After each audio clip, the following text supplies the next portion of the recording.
जय जय जय शनिदेव दयाला, करो कृपा जस आप कृपाला। कहते हैं भाग्य से भी ज्यादा बलशाली कर्म होता है और कर्मों के हिसाब से फल देने वाले देवता हैं शनिदेव।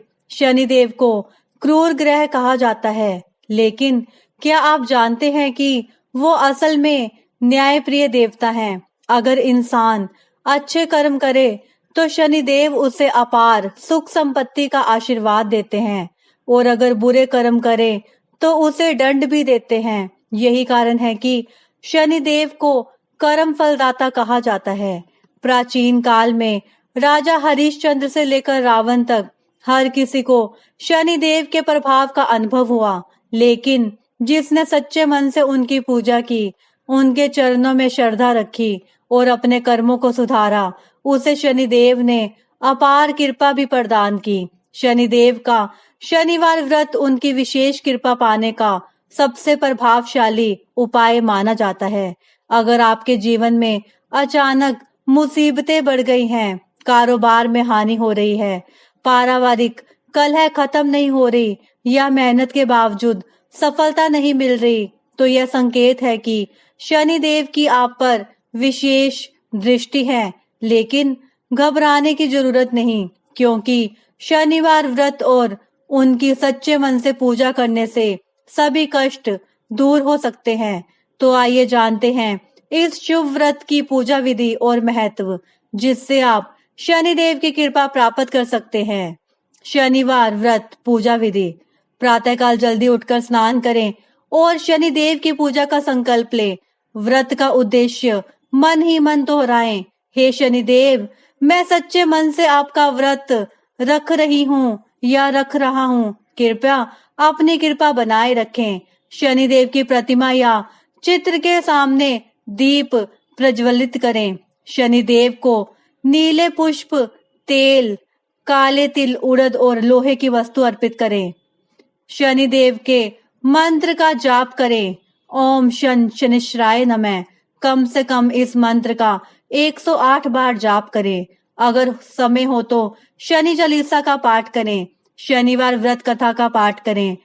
तेल से बनी वस्तुएं, उड़द की दाल और तिल से बनी चीजें शनिदेव को अर्पित करें। गरीबों और जरूरतमंदों को काले तिल, उड़द, लोहे की वस्तुएं, तेल, कंबल और जूते दान करना अत्यंत शुभ माना जाता है। शनि व्रत का महत्व। यह व्रत जीवन के सभी प्रकार के कष्टों से मुक्ति दिलाता है। शनि की साढ़े साती और ढैया का प्रभाव कम करता है। आर्थिक संकट और व्यापार में हो रहे नुकसान से छुटकारा दिलाता है। पारिवारिक जीवन में शांति और स्थिरता आती है। दुर्भाग्य दूर होता है और सौभाग्य बढ़ता है। जीवन में अनुशासन, धैर्य और न्यायप्रियता आती है। शाम को पुनः शनिदेव की आरती करें और उनकी कृपा प्राप्त करने के लिए प्रार्थना करें। इस दिन किसी गरीब, मजदूर या जरूरतमंद को भोजन कराना विशेष फलदायी होता है।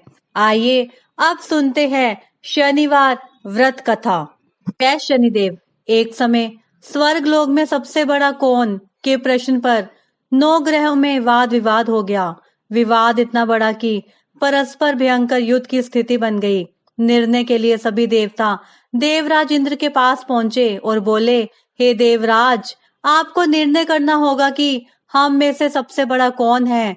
देवताओं का प्रश्न सुनकर देवराज इंद्र उलझन में पड़ गए। इंद्र बोले, मैं इस प्रश्न का उत्तर देने में असमर्थ हूँ। हम सभी पृथ्वी लोक में उज्जैनी नगरी में राजा विक्रमादित्य के पास चलते हैं। देवराज इंद्र सहित सभी ग्रह उज्जैनी नगरी पहुंचे।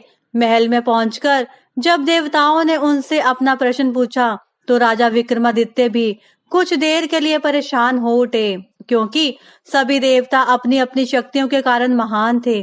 किसी को भी छोटा या बड़ा कह देने से उनके क्रोध के प्रकोप से भयंकर हानि पहुंच सकती थी। अचानक राजा विक्रमादित्य को एक उपाय सोचा और उन्होंने विभिन्न धातुओं, स्वर्ण, रजत, कांसा, तांबा, सीसा, रांगा, जस्ता, अभक्र व लोहे के 9 आसन बनवाए। धातुओं के गुणों के अनुसार सभी आसनों को एक दूसरे के पीछे रखवाकर उन्होंने देवताओं को अपने अपने सिंहासन पर बैठने को कहा। देवताओं के बैठने के बाद राजा विक्रमादित्य ने कहा, आपका निर्णय तो स्वयं हो गया। जो सबसे पहले सिंहासन पर विराजमान है वही सबसे बड़ा है। राजा विक्रमादित्य के निर्णय को सुनकर शनि देवता ने सबसे पीछे आसन पर बैठने के कारण अपने को छोटा जानकर क्रोधित होकर कहा, राजा विक्रमादित्य, तुमने मुझे सबसे पीछे बिठाकर मेरा अपमान किया है। तुम मेरी शक्तियों से परिचित नहीं हो। मैं तुम्हारा सर्वनाश कर दूंगा। शनिदेव ने कहा, सूर्य एक राशि पर 1 महीने, चंद्रमा 2.25 महीने, मंगल 1.5 महीने, बुध और शुक्र 1 महीने, बृहस्पति 13 महीने रहते हैं, लेकिन मैं किसी राशि पर 7.5 वर्ष तक रहता हूँ। बड़े बड़े देवताओं को मैंने अपने प्रकोप से पीड़ित किया है। राम को 7.5 के कारण ही वन में जाकर रहना पड़ा और रावण को 7.5 के कारण ही युद्ध में मृत्यु का शिकार बनना पड़ा। राजा, अब तू भी मेरे प्रकोप से नहीं बच सकेगा। इसके बाद अन्य ग्रहों के देवता तो प्रसन्नता के साथ चले गए, परंतु शनिदेव बड़े क्रोध के साथ वहां से विदा हुए। राजा विक्रमादित्य पहले की तरह ही न्याय करते रहे। उनके राज्य में सभी स्त्री पुरुष बहुत आनंद से जीवन यापन कर रहे थे। कुछ दिन ऐसे ही बीत गए। उधर शनि देवता अपने अपमान को भूले नहीं थे। विक्रमादित्य से बदला लेने के लिए एक दिन शनिदेव ने घोड़े के व्यापारी का रूप धारण किया और बहुत से घोड़ों के साथ उज्जैनी नगरी पहुंचे। राजा विक्रमादित्य ने राज्य में किसी घोड़े के व्यापारी के आने का समाचार सुना तो अपने अश्वपाल को कुछ घोड़े खरीदने के लिए भेजा। घोड़े बहुत कीमती थे। अश्वपाल ने जब वापस लौटकर इस संबंध में बताया तो राजा विक्रमादित्य ने स्वयं आकर एक सुंदर व शक्तिशाली घोड़े को पसंद किया। घोड़े की चाल देखने के लिए राजा उस घोड़े पर सवार हुए तो वह घोड़ा बिजली की गति से दौड़ पड़ा। तेजी से दौड़ता घोड़ा राजा को दूर एक जंगल में ले गया। फिर राजा को वहां गिराकर जंगल में कहीं गायब हो गया। राजा अपने नगर को लौटने के लिए जंगल में भटकने लगा, लेकिन उन्हें लौटने का कोई रास्ता नहीं मिला। राजा को भूख प्यास लग गई। बहुत घूमने पर उसे एक चरवाहा मिला। राजा ने उससे पानी मांगा। पानी पीकर राजा ने उस चरवाहे को अपनी अंगूठी दे दी। फिर उससे रास्ता पूछकर वह जंगल से निकलकर पास के नगर में पहुंचा। राजा ने एक सेठ की दुकान पर बैठकर कुछ देर आराम किया। उस सेठ ने राजा से बातचीत की तो राजा ने उसे बताया कि मैं उज्जैनी नगरी से आया हूँ। राजा के कुछ देर दुकान पर बैठने से सेठ जी की बहुत बिक्री हुई। सेठ ने राजा को बहुत भाग्यवान समझा और खुश होकर उसे अपने घर भोजन करने के लिए भेजा। सेठ के घर में सोने का एक हार खूंटी पर लटका हुआ था। राजा को उसको कमरे में छोड़कर सेठ कुछ देर के लिए बाहर गया। तभी एक आश्चर्यजनक घटना घटी। राजा के देखते देखते सोने के उस हार को खूंटी निगल गई। सेठ ने कमरे में लौटकर हार को गायब देखा तो चोरी का संदेह राजा पर ही किया, क्योंकि उस कमरे में राजा ही अकेला बैठा था। सेठ ने अपने नौकरों से कहा कि इस परदेसी को रस्सियों से बांधकर नगर के राजा के पास ले चलो। राजा ने विक्रमादित्य से हार के बारे में पूछा तो उसने बताया कि उसके देखते ही देखते खूंटी ने हार को निगल लिया था। इस पर राजा ने क्रोधित होकर चोरी करने के अपराध में विक्रमादित्य के हाथ पांव काटने का आदेश दे दिया। राजा विक्रमादित्य के हाथ पांव काटकर उसे नगर की सड़क पर छोड़ दिया गया। कुछ दिन बाद एक तेली उसे उठाकर अपने घर ले गया और उसे अपने कोल्हू पर बिठा दिया। राजा आवाज देकर बैलों को हाँकता रहता। इस तरह तेली का बैल चलता रहा और राजा को भोजन मिलता रहा। शनि के प्रकोप की 7.5 पूरी होने पर वर्षा ऋतु प्रारंभ हुई। राजा विक्रमादित्य एक रात मेघ मल्हार गा रहा था कि तभी नगर के राजा की लड़की राजकुमारी मोहिनी रथ पर सवार उस तेली के घर के पास से गुजरी। उसने मेघ मल्हार सुना तो उसे बहुत अच्छा लगा और दासी को भेजकर गाने वाले को बुला लाने को कहा। दासी ने लौटकर राजकुमारी को अपंग राजा के बारे में सब कुछ बता दिया। राजकुमारी उसके मेघ मल्हार से बहुत मोहित हुई, अतः उसने सब कुछ जानकर भी अपंग राजा से विवाह करने का निश्चय कर लिया। राजकुमारी ने अपने माता पिता से जब यह बात कही तो वे हैरान रह गए। रानी ने मोहिनी को समझाया, बेटी, तेरे भाग्य में तो किसी राजा की रानी होना लिखा है, फिर तू उस अपंग से विवाह करके अपने पांव पर कुल्हाड़ी क्यों मार रही है। राजकुमारी ने अपनी जिद नहीं छोड़ी। अपनी जिद पूरी कराने के लिए उसने भोजन करना छोड़ दिया और प्राण त्यागने का निश्चय कर लिया। आखिर राजा रानी को विवश होकर अपंग विक्रमादित्य से राजकुमारी का विवाह करना पड़ा।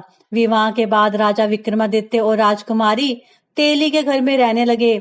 उसी रात स्वप्न में शनिदेव ने राजा से कहा, राजा, तुमने मेरा प्रकोप देख लिया, मैंने तुम्हें अपने अपमान का दंड दिया है।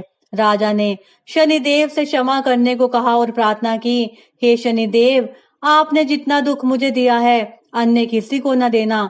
शनिदेव ने कुछ सोचकर कहा, राजा, मैं तुम्हारी प्रार्थना स्वीकार करता हूँ। जो कोई स्त्री पुरुष मेरी पूजा करेगा, शनिवार को व्रत करके मेरी व्रत कथा सुनेगा, उस पर मेरी अनुकंपा बनी रहेगी। प्रातःकाल राजा विक्रमादित्य की नींद खुली तो अपने हाथ पांव देखकर राजा को बहुत खुशी हुई। उसने मन ही मन शनिदेव को प्रणाम किया। राजकुमारी भी राजा के हाथ पांव सही सलामत देखकर आश्चर्य में डूब गई। तब राजा विक्रमादित्य ने अपना परिचय देते हुए शनिदेव के प्रकोप की सारी कहानी सुनाई। सेठ को जब इस बात का पता चला तो दौड़ता हुआ तेली के घर पहुंचा और राजा के चरणों में गिरकर क्षमा मांगने लगा। राजा ने उसे क्षमा कर दिया क्योंकि यह सब तो शनिदेव के प्रकोप के कारण हुआ था। सेठ राजा को अपने घर ले गया और उसे भोजन कराया। भोजन करते समय वहां एक आश्चर्यजनक घटना घटी। सबके देखते देखते उस खूंटी ने हार उगल दिया। सेठ जी ने अपनी बेटी का विवाह भी राजा के साथ कर दिया और बहुत से स्वर्ण आभूषण धन आदि देकर राजा को विदा किया। राजा विक्रमादित्य राजकुमारी मोहिनी और सेठ की बेटी के साथ उज्जैनी पहुंचे तो नगर वासियों ने हर्ष से उनका स्वागत किया। अगले दिन राजा विक्रमादित्य ने पूरे राज्य में घोषणा कराई कि शनिदेव सब देवों में सर्वश्रेष्ठ हैं। प्रत्येक स्त्री पुरुष शनिवार को उनका व्रत करे और व्रत कथा अवश्य सुने। राजा विक्रमादित्य की घोषणा से शनिदेव बहुत प्रसन्न हुए। शनिवार का व्रत करने और व्रत कथा सुनने के कारण सभी लोगों की मनोकामनाएं शनिदेव की अनुकंपा से पूरी होने लगी। सभी लोग आनंद पूर्वक रहने लगे। जय शनिदेव। जो कोई भी भक्तजन शनिवार को शनिदेव की व्रत कथा को पढ़ता या सुनता है, शनिदेव उसकी सभी मनोकामनाएं पूर्ण करते रहे। यदि आपको यह वीडियो पसंद आई हो तो हमारे चैनल प्रभु के प्यारे को सब्सक्राइब करें और इस वीडियो को लाइक करें और अपने फ्रेंड्स और रिलेटिव्स के साथ अधिक से अधिक शेयर करें। मिलेंगे अगली वीडियो में एक और कथा के विषय के साथ। तब तक के लिए जय शनिदेव, जय जय शनिदेव।